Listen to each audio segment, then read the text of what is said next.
i-showcase ang Maynila. Ang sabi, bilis kilos. Welcome back sa aking YouTube channel, Jeremy's TV, Manila. Shoutout po sa mga Iskonians natin na patuloy na sumusuporta sa ating channel. Maraming salamat po at mabuhay po kayong lahat. Alright? So, ang topic natin ngayon for today sa video, Mayora, ayaw tantanan. Itong si Boss Y. No, puro siya pasaring. Kasi nga, ang system, no, meron siyang meet and greet. Kagaya ng ginagawa ni Boss Y. So, alam naman natin, pagka si Boss Y ang nagpatawag ng meet and greet, sobrang masaya ang tao at nakaka-inspire. Subalit, no, pagka itong si Mayora ang nagpatawag, para may lamay. So, tingnan natin lang, guys, mga ka-Iskonians. Narito, panoorin mo muna natin, tapos ituloy pa natin ang ating reaksyon. Alright? Pasok, Mayora. Maynila. I-showcase ang Maynila. Ang sabi, bilis kilos. Tama naman. Pwede naman. Yan, kung may sarili kayong bono. Wala. Kaya ngayon po, wag-wag tayo ng kapalan. Ano ba ang totoong dahilan? Bakit kailangan sa loob lang ng 2 taon gawin ang lahat? Dahil ba balak tayo iwan? Gusto kong maging presidente. Gusto kong maging presidente. Gusto kong maging presidente. Gusto ko maging presidente. Wala akong masamang pangarap. Dahil gusto pang i-showcase ang Maynila. Ang sabi, bilis kilos. Tama naman. Pwede naman. Yan, kung may sarili kayong bono. Wala. Kaya ngayon po, wag-wag tayo ng kapalan. Ano ba ang totoong dahilan? Bakit kailangan sa loob lang ng 2 taon gawin ang lahat? Dahil ba balak tayo iwan? Gusto ko So, yung mga Iskonians, napanood nyo, di ba? Talagang birada, ano? Talagang hindi siya tumipigil. Ano ang sabi niya? Ang sabi, bilis kilos daw. Sabi niya, tama naman. Pero dapat, may pondo ka. So, ibig sabihin, no? Ang sinasabi niya, wala kang utang. Hindi ka nangungutang. Kailangan may pondo ka para bumilis ang kilos mo. Kaya sabi niya, tama naman yun. Akala mo naman, di ba, mga Iskonians, wala siyang alam. Pagdating sa inutang, no? Talagang hugas kamay itong si Mayora. At ano pa ang sabi niya? Paulit-ulit niyang sinabi. Ano sabi niya? Gusto kong maging presidente. Gusto kong maging presidente. Na tila ba talagang binabanatan niya, ano? Itong si Boss Y. Ang sabi niya, pagkatapos ng mahigit 2 taon, ano namang mangyayari? Iiwan na naman tayo. So, kung mapansin nyo, no, yung yung mga audience niya, yung mga nag-attend dyan, kung mapansin nyo po, parang napakalungkot. Parang may lamay, no? Samantalang si Boss Y, pagka siya po ang nagpatawag, ang lahat ay napakasaya. Punong-puno ng inspirasyon, punong-puno ng pag-asa, yung mga taong nag-a-attend. Doon mo palang makikita, no? Na ibang-iba po pag nagpatawag si Yorme. Ang problema nga dito kay Mayora, siya yung incumbent. 'Di ba? Siya yung nasa pwesto. Bakit kailangan niya pang manira kay Boss Y? Bakit hindi na lang niya ilatag ang kanyang plataforma? At bukod doon, no? Bakit hindi na lang ayusin yung mga nagiging problemang hinaharap niya?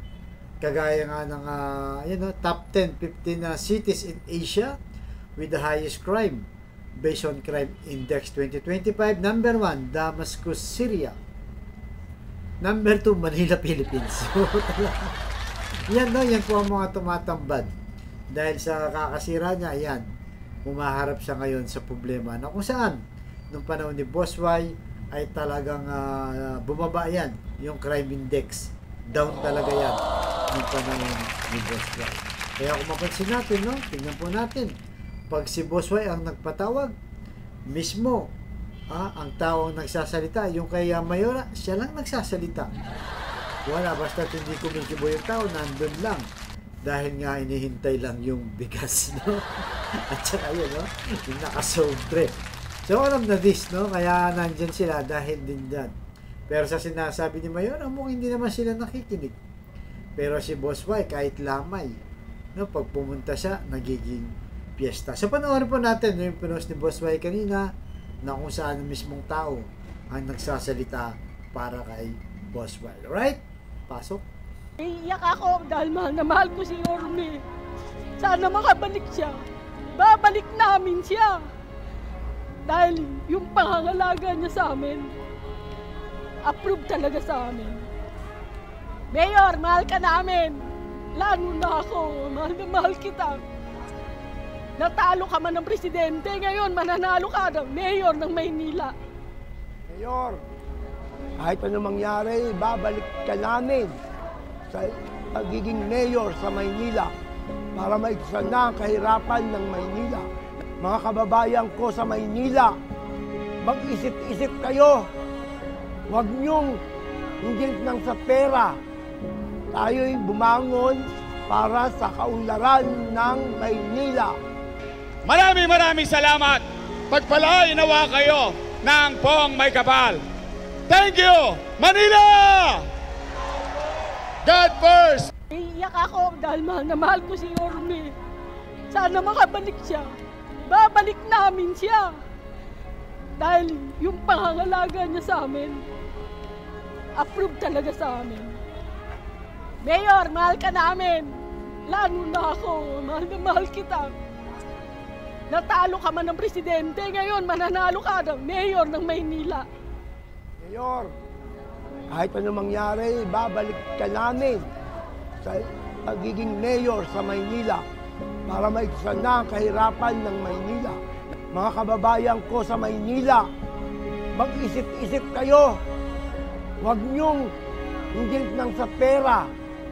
Tayo'y bumangon para sa kaunlaran ng Maynila. Maraming salamat. Pagpalain nawa kayo ng Pong May Kapal. Thank you, Manila!